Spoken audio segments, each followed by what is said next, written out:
मत्ती अध्याय 12। सबत का प्रभु। उस समय यीशु सबत के दिन खेतों में से होकर जा रहा था और उसके चेलों को भूख लगी तो वे बालें तोड़ तोड़ कर खाने लगे। फरीसी ने यह देखकर उससे कहा, देख, तेरे चेले वह काम कर रहे हैं जो सबत के दिन करना उचित नहीं। उसने उससे कहा, क्या तुमने नहीं पढ़ा कि दाऊद ने जब वह और उसके साथी भूखे हुए तो क्या किया? वह कैसे परमेश्वर के घर में गया और भेंट की रोटी खाई, जिन्हें खाना न तो उससे और न उसके साथियों को, पर केवल याजकों को उचित था। यह क्या तुमने व्यवस्था में नहीं पढ़ा कि याजक सबत के दिन मंदिर में सबत के दिन की विधि को तोड़ने पर भी निर्दोष ठहरता है? पर मैं तुमसे कहता हूँ कि यह वह है जो मंदिर से भी बड़ा है।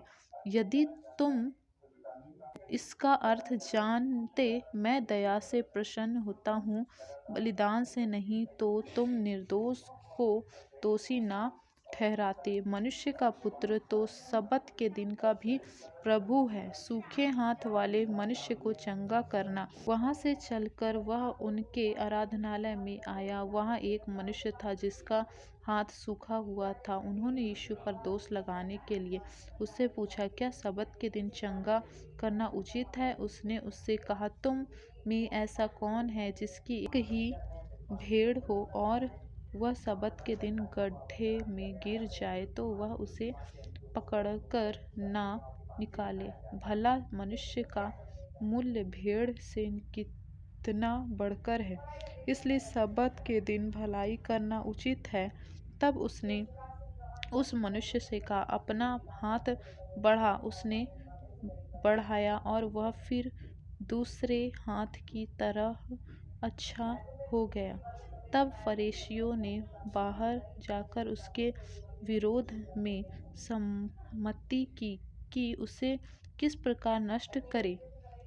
परमेश्वर का चुना हुआ सेवक यह जानकर कि यीशु वह से चला गया और बहुत लोग उसके पीछे हो लिए, और उसने सबको चंगा किया और उन्हें चिताया कि मुझे प्रकट न करना, ताकि जो वचन यशायाह भविष्यद्वक्ता के द्वारा कहा गया था वह पूरा हो।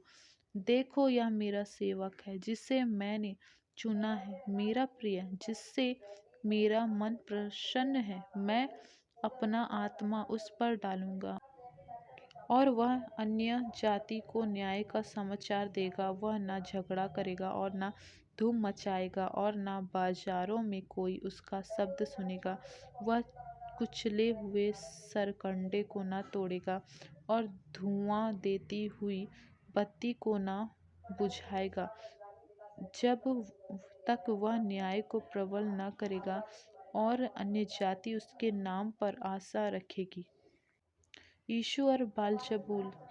तब लोग एक अंधे गूंगे को, जिसमें दुष्ट आत्मा थी, उसके पास लाए और उसने उसे अच्छा किया और वह बोलने और देखने लगा।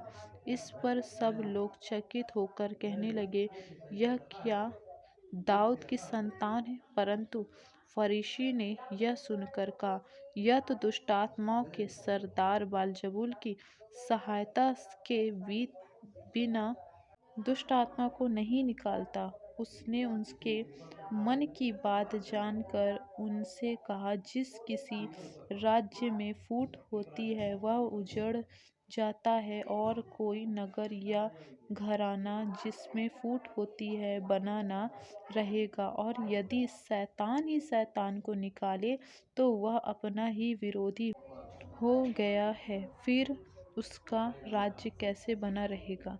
भला यदि मैं शैतान की सहायता से दुष्ट आत्मा को निकालता हूँ तो तुम्हारे वंश किसकी सहायता से निकलते हैं? इसलिए वे ही तुम्हारा न्याय करेंगे। पर यदि मैं परमेश्वर की आत्मा की सहायता से दुष्ट आत्मा को निकालता हूँ तो परमेश्वर का राज तुम्हारे पास आ पहुँचा है, या कैसे कोई मनुष्य किसी बलवान के घर में घुसकर उसका माल लूट सकता है, जबकि पहले वह उस बलवान को न बांध ले, तब वह उसका घर लूट लेगा। जो मेरे साथ नहीं वह मेरे विरोध में है, और जो मेरे साथ नहीं बटोरता वह बिखेरता है। इसलिए मैं तुमसे कहता हूँ कि मनुष्य का सब प्रकार का पाप और निंदा क्षमा किया जाएगी, परंतु पवित्र आत्मा की निंदा क्षमा न की जाएगी। जो कोई मनुष्य के पुत्र के विरोध में कोई बात कहेगा, उसका यह अपराध क्षमा किया जाएगा, परंतु जो कोई पवित्र आत्मा के विरोध में कुछ कहेगा, उसका अपराध न तो इस लोक में और न परलोक में क्षमा किया जाएगा। पेड़ और उसका फल, यदि पेड़ को अच्छा कहो तो उसके फल को भी अच्छा कहो, या पेड़ को निकम्मा कहो तो उसके फल को भी निकम्मा कहो, क्योंकि पेड़ अपने फल ही से पहचाना जाता है। हे सांप के बच्चों, तुम बुरे होकर कैसे अच्छी बात कह सकते हो, क्योंकि जो मन में भरा है वही मुंह पर आता है। भला मनुष्य मन के भले भंडार से भली बातें निकालता है। और मैं तुमसे कहता हूँ कि जो जो निकम्मी बातें मनुष्य कहेंगे, न्याय के दिन वे हर एक उन बात की लेखा देंगे, क्योंकि तू अपनी बातों के कारण निर्दोष और अपनी बातों ही के कारण दोषी ठहराया जाएगा। स्वर्गीय चिन्ह की मांग। जिस पर कुछ शास्त्री और फरीसी ने उससे कहा, हे गुरु, हम तुझसे एक चिन्ह देखना चाहते हैं। उसने उन्हें उत्तर दिया, इस युग के बुरे और व्यभिचारी लोग चिन्ह ढूंढते हैं, परंतु योना भविष्यद्वक्ता के चिन्ह को छोड़ कोई और चिन्ह उनको न दिया जाएगा। योना 3 रात 3 जंतु के पेट में रहा, जैसे ही मनुष्य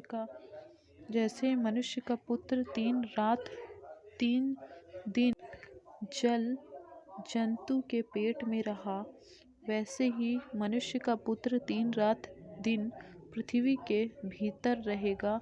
निनवे के लोग न्याय के दिन इस युग के लोगों के साथ उठकर उन्हें दोषी ठहराएंगे, क्योंकि उन्होंने योना का प्रचार सुनकर मन फिराया, और देखो, यह वह है जो योना से भी बड़ा है।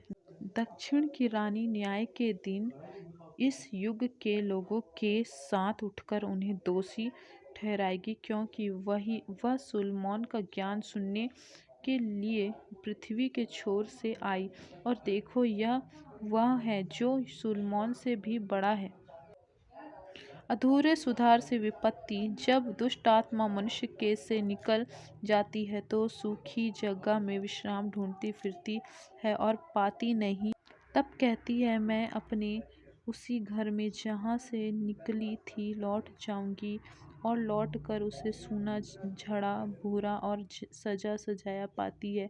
तब वह जाकर अपने से और बुरी 7 आत्माओं को अपने साथ ले आती है, और वे उसमें बैठकर वह वास करती है, और उस मनुष्य की पिछली दशा पहले से भी बुरी हो जाती है। इस युग के बुरे लोगों की दशा भी ऐसे ही होगी।